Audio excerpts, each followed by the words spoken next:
जैसा कि हम सभी जानते हैं, हमारे ब्लड प्रेशर की एक नॉर्मल रेंज होती है, पर हमारी day to day life activities जैसे सोना, उठना, दौड़ना, भागना, खेलना, कूदना, इस तरह की एक्टिविटीज में ब्लड प्रेशर में उतार चढ़ाव आता रहता है, पर कुछ समय बाद वो फिर से नॉर्मल रेंज में आ जाता है। पर जब कभी हमारे ब्लड प्रेशर का उतार चढ़ाव बिना किसी कारण के हो या वो ज्यादातर समय किसी एक्सट्रीम पोजीशन में रहे, तो हम इसे एक समस्या के रूप में देखते हैं और इसके लिए हम मेडिकल हेल्प लेते हैं। हम डॉक्टर के पास जाकर और उसका इलाज ढूंढते हैं। ठीक इसी तरह हमारे बिहेवियर, इमोशंस, थिंकिंग, इन सभी की भी एक नॉर्मल रेंज होती है, पर समय परिस्थिति के अनुसार इनमें उतार चढ़ाव आता रहता है। जैसे एग्जाम टाइम में स्ट्रेस लेवल का बढ़ना, ये एक स्वाभाविक प्रक्रिया है, या किसी बात को लेकर गुस्सा आ जाना, ये भी उस सिचुएशन के लिए एक नेचुरल रिएक्शन है। और जब स्ट्रेस और एंजाइटी बिना किसी कारण के हो रही है, कोई सर्टेन कारण नहीं समझ में आ रहा, छोटी छोटी चीजों को लेकर गुस्सा आ रहा है, या कंफ्यूजन इतना बढ़ गया है किसी चीज को लेकर कि ये समझ नहीं आ रहा कि डिसीजन कैसे ले, इस तरह जब ये चीजें अनायास होने लगे, बिना किसी कारण के होने लगे, या इनमें उतार चढ़ाव जो है वो बहुत फ्रीक्वेंट हो, या जब कोई निगेटिव इमोशन, फीलिंग या बिहेवियर ज्यादातर समय तक रहे, जिसके कारण आप खुद या आपके आसपास के लोग परेशान हो रहे हैं, तो हम इसे एक समस्या के रूप में देखते हैं, जिसका कारण खोजा जाना जरूरी है और उसका समाधान किया जाना जरूरी है। हमारी बहुत सारी प्रॉब्लम्स को हमारे फैमिली मेंबर्स, हमारे फ्रेंड्स या आसपास के दूसरे लोग समझते हैं और उसके लिए हमें गाइड करते हैं, हमें हेल्प करते हैं कि कैसे हम उन प्रॉब्लम्स को सॉल्व करें। जैसे अगर एग्जाम में आपका रिजल्ट अच्छा नहीं है या कम मार्क्स आए हैं, तो बहुत बार फ्रेंड्स या फैमिली मेंबर्स आपको मोटिवेट करते हैं कि आप इससे अच्छा कर सकते हैं। तो इस तरह से आप अपनी निगेटिव इमोशन से बाहर आ जाते हैं। जो आपको टेंशन या स्ट्रेस हो रहा था, आप उसको ओवरकम कर पाते हैं।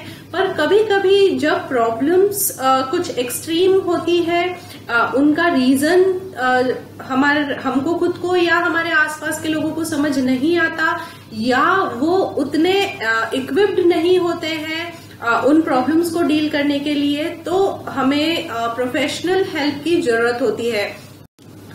हमारी सोसाइटी में मेंटल प्रॉब्लम्स से रिलेटेड बहुत सारी भ्रांतियां हैं, या बहुत सारे सोशल स्टिग्मा है, जिसके कारण लोग इन चीजों के लिए अनअवेयर होते हैं, या वो किसी की मदद लेने में हिचकिचाते हैं, क्योंकि दूसरे लोग उन्हें एक निगेटिव तरीके से देखते हैं। इसलिए ये बहुत जरूरी है कि आपको ये पता हो कि मेंटल हेल्थ प्रोफेशनल्स कौन है, उनका वर्किंग किस तरह का होता है और किन सिचुएशंस में आप उनकी हेल्प ले सकते हैं। जैसे हम पहले बात कर चुके हैं कि जिस तरह हमारी शारीरिक बीमारियां होती हैं, उस तरह हमारी मानसिक बीमारियां होती है, या ये कहा जाए कि जिस तरह से हम एनवायरनमेंट के हिसाब से कभी सर्दी, जुकाम, खांसी, फीवर, इस तरह के प्रॉब्लम्स को फेस करते रहते हैं, ठीक उसी तरह हमारे एनवायरनमेंट के हिसाब से ही हम स्ट्रेस, एंजाइटी, डिप्रेशन, फोबिया, इस तरह की चीजों को फेस करते हैं। जब प्रॉब्लम बहुत एक्सट्रीम नहीं होती है, तो आपके घर में जो लोग हैं वो कुछ होम रेमेडीज यूज करते हैं। जैसे अगर सर्दी खांसी हो गई है तो आप हल्दी का दूध ले लीजिए। इन होम रेमेडीज से जब आपकी प्रॉब्लम सॉल्व नहीं होती है, तो आप डॉक्टर के पास जाकर प्रिस्क्रिप्शन लेते हैं। उस समय डॉक्टर आपके सिम्टम्स को और एनवायरमेंटल रीजंस दोनों को कंसीडर करके आपको कुछ मेडिसिन्स प्रिस्क्राइब करते हैं, जो कि बहुत हाई डोज नहीं होता, जो नॉर्मल रेंज होता है। फिर जब आप उन मेडिसिन को लेते हैं, कुछ दिनों बाद आप ठीक हो जाते हैं। ठीक इसी तरह जब हमारे सामने कोई साइकोलॉजिकल प्रॉब्लम आती है और वो बहुत ज्यादा सीवियर नहीं होती, तो हमारे फैमिली, फ्रेंड्स या आसपास के दूसरे लोग हमारी मदद कर देते हैं उस प्रॉब्लम को सॉल्व करने के लिए। पर जब प्रॉब्लम एक्सट्रीम हो, उसके कारण अनस्पेसिफिक हो, या दूसरे लोग उस प्रॉब्लम को ठीक से नहीं समझ पा रहे हों, तो हम प्रोफेशनल की हेल्प लेते हैं और इस समय आपको काउंसलर्स या साइकोलॉजिस्ट हेल्प करते हैं। आजकल बहुत सारे एजुकेशनल इंस्टीट्यूट में काउंसलर टर्म का यूज उन लोगों के लिए भी किया जाता है जो कि उनके स्टूडेंट्स को या दूसरे लोगों को उनके इंस्टीट्यूट के बारे में, उसके एडमिशन प्रोसेस के बारे में गाइड करते हैं, उनको हेल्प करते हैं। तो यहाँ आपको ये डिफरेंशिएट करने की जरूरत है कि साइकोलॉजिकल काउंसलर्स और साइकोलॉजिस्ट अलग होते हैं। उनके पास साइकोलॉजी में मास्टर्स डिग्री होती है और अपने एरिया ऑफ स्पेशलाइजेशन के हिसाब से पोस्ट ग्रेजुएट डिप्लोमा होता है। जैसे कुछ चाइल्ड एंड फैमिली काउंसलिंग में एक्सपर्ट होते हैं, कुछ करियर काउंसलिंग में, कुछ मैरिटल काउंसलिंग में, कुछ स्कूल गाइडेंस एंड काउंसलिंग में। तो इस तरह की अलग अलग एरिया ऑफ स्पेशलाइजेशन है जो वो चूज करते हैं और उस पर्टिकुलर फील्ड में वो लोगों को गाइड करते हैं। यहाँ पर एक बात ये समझने की है कि एक आम इंसान की बजाय ये प्रोफेशनल्स आपकी ज्यादा अच्छे तरीके से मदद कर पाते हैं। उसके पीछे कुछ रीजंस हैं। पहला तो ये कि उन्हें ह्यूमन बिहेवियर का एक एक्सपर्टाइज नॉलेज होता है। वो बहुत अच्छी तरह से जानते हैं कि ह्यूमन बिहेवियर के पीछे क्या प्रिंसिपल्स हैं। कोई बिहेवियर अगर शो हो रहा है तो उसके पीछे क्या पॉसिबल रीजंस हो सकते हैं, और अगर उसमें कोई चेंज लाना है तो उसके क्या सिस्टमैटिक स्टेप्स हैं जिसके थ्रू किसी की मदद की जा सकती है।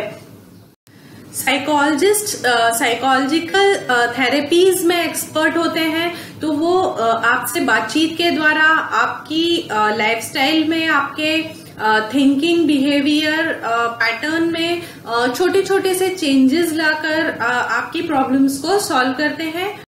जब आप अपनी किसी प्रॉब्लम को अपने फैमिली मेंबर या फ्रेंड्स के साथ डिस्कस करते हैं तो वो सिर्फ अपने एक्सपीरियंस के बेसिस पे आपको कुछ जनरल सजेशंस दे सकते हैं, पर वहीं जब आप किसी साइकोलॉजिस्ट से इस बारे में बात करते हैं तो वो अपने एक्सपर्टाइज नॉलेज का यूज करके आपकी बात को ठीक से सुनते हैं, आपके जो सिम्टम्स हैं उसको ठीक तरह से आइडेंटिफाई करके और आपकी प्रॉब्लम का एग्जैक्ट सोल्यूशन वो दे पाते हैं। दूसरा इम्पॉर्टेंट फैक्टर ये है कि साइकोलॉजिस्ट आपकी बात बिना किसी बायसनेस के या बिना किसी पूर्वाग्रह के सुनते हैं। वो किसी भी कंक्लूजन पे जंप नहीं करते कि इसमें आपकी गलती थी या दूसरे की गलती थी, या ऐसा इस कारण से हो गया, वैसा उस कारण से हो गया।